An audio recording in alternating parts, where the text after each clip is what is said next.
Based on the best-selling novel by Ernest Cline, Ready Player One is Steven Spielberg's action-filled science fiction film made for nostalgic nerds. It is a brilliant flash-forward and flashback simultaneously, offering a little something for geeks of all ages. Set in Columbus, Ohio in the year of 2045, this film follows young Wade Watts, better known as his online persona, Parzival. The film bounces back and forth between reality and the virtual reality universe called the Oasis, created by socially awkward genius James Halliday. This back and forth feels a bit unbalanced at times, but it is all for a purpose. In this future world, reality is so miserable that people end up spending most of their time in the virtual world, which is a significant commentary on technology's ability to consume people's lives. This film is the epitome of pop culture overload. If you blink, you will likely miss about 6 different references.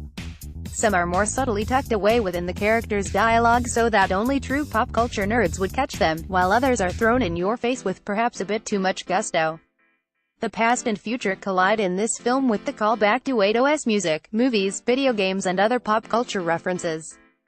These references feel somewhat heavy at times, but they are validated by the fact that Halliday grew up during that time, so it is only natural that the virtual world he creates would include his childhood favorites. The camera work is smart and keeps pace with the plot quite well.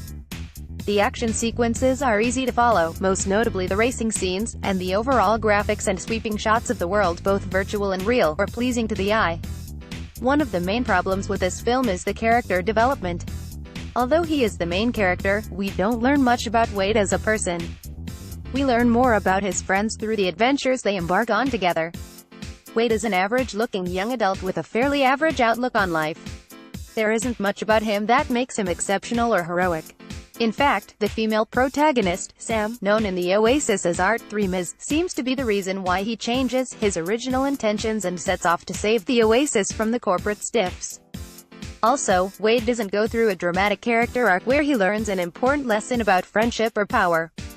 He starts out as a generally good and moral person with several friends and a decent life, and he ends up with the same friends, a lot more money and a fair amount of power. This film merely scratches the surface of many issues, one being identity. The conversation about who you are in reality versus who you are in the Oasis is started but never fully fleshed out.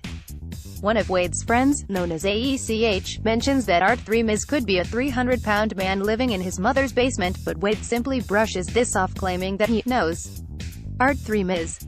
His refusal to believe anything negative is the film's refusal to dig into these dense and sometimes hard-to-swallow subjects.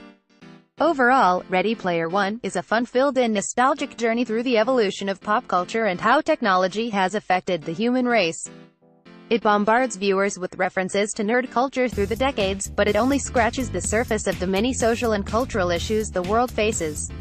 Rest assured, anyone who sees this film will leave with a smile on their face and a sense of childlike wonder.